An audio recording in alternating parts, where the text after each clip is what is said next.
สนับสนุนคนโกงให้ไปโกงต่อสนับสนุนคนรวยให้ไปรวยต่อและมีอำนาจต่อเสร็จแล้วเดี๋ยวพวกคนรวยเวลาเข้างานเข้าการอะไรมันก็ฝากลูกฝากหลานพวกมันเข้าหมดแล้วพวกมึงประชาชนที่รับเงินมันมาแล้วเลือกมันเนี่ยกูถามว่าลูกหลานมึงอะเวลาเรียนจบกันแล้วเนี่ยต้องใช้กำลังแค่ไหนในการไปสมัครงานไปหาทำงานมึงไปดูนะแต่ละที่แต่ละทางอะมันฝากกันดังนั้นมึงรู้ไหมมันมีระบบอุปถัมภ์แต่พวกมึงก็เสือกไปเลือกไอ้คนที่มันทำเรื่องระบบอุปถัมภ์อยู่แล้วพวกมึงก็บ่นว่าลูกหลานตกงานแล้วพวกมึงก็บ่นว่าลูกหลานไม่มีงานทำแล้วพวกมึงก็บ่นว่าครอบครัวไม่มีเงินใช้ก็น้ำมือพวกมึงใช่ไหมที่รับเงินมาแล้วเลือกอ่ะ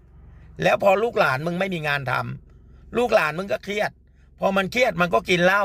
พอมันกินเหล้าเสร็จมันก็เสพยาเสพติดนี่ไงสังคมมันเป็นแบบนี้เพราะน้ำมือพวกมึงไงเพราะมึงเอา500,000มาแล้วมึงไปกายพวกมันไงและลูกหลานมึงจะเข้างานนะโคตรยากเพราะระบบฝากมันมามันมีตั้งแต่ระบบล่างเลยมึงไปดูนู่นอบตอบจเทศบาลลูกหลานพวกมึงถ้าไม่รู้จักนักการเมืองเหล่านี้ลูกหลานพวกมึงเข้าได้ไหมเข้าไม่ได้แล้วเป็นไงแล้วมึงเสือกไปเลือกพวกมันอีกอ่ะแล้วลูกหลานมึงก็ลำบากอันนี้ใครเถียงกูมั่งเถียงกูมานี่เรื่องจริง